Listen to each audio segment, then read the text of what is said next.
আসসালামু আলাইকুম। কোয়ালিটি চ্যানেলের পক্ষ থেকে সবাইকে আন্তরিক শুভেচ্ছা ও অভিনন্দন। আজকে আমি আলোচনা করব কি করে বুঝবেন কাপড় থেকে রং উঠবে কি না। কাপড়ের কাঁচা রং ত্বকে লেগে অ্যালার্জি এমনকি ক্যান্সার পর্যন্ত হতে পারে। কাপড়ের রং চেনার জন্য কিছু টিপস। তাহলে চলুন মূল ভিডিওতে যাওয়া যাক।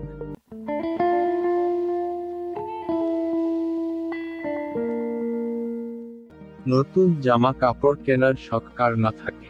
নিত্য নতুন ফ্যাশনের জামা কাপড় কেনেন, তাদের মধ্যে সস্তাতে জামা কাপড় খোঁজার প্রবণতা বেশি।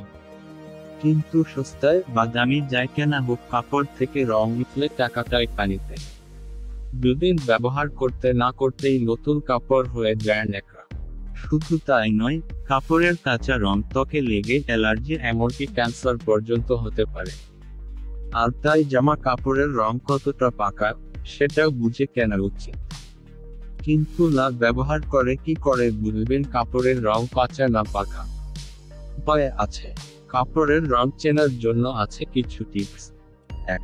খালি চোখেই অনেক সময় বোঝা যায় কাপড়ের রং পাকা কি না। কাপড়ের রং পাকা না হলে রংটি স্বাভাবিক রঙের তুলনায় অনেক বেশি উজ্জ্বল দেখায়। এক্ষেত্রে আপনি একই রঙের দুটি কাপড় পাশাপাশি রেখে যাচাই করা যায়। যে রংটি কৃত্রিমভাবে উজ্জ্বল দেখাচ্ছে, সে রঙের আয়ু বেশি দিনের নয়। 2. কাপড়ের রং উঠবে কি না সেটা বোঝার জন্য কাপড়ের এক কোণা একটু সাবান জলে ভিজিয়ে নিতে পারেন। তারপর কয়েক মিনিট রেখে হাত দিয়ে কচলে দেখুন। যদি রং ওঠে তাহলে বুঝবেন ঠকেছে। 3. কাপড়ের খানিকটা অংশ ভিজিয়ে নিন, তারপর ওপরে একটি সুতি কাপড় রেখে ইস্ত্রি করুন। সুতি কাপড়টি যদি সাদায় থাকে, তাহলে আপনার কাপড়ের রং পাকা, না হলে পুরো টাকাই পানিতে।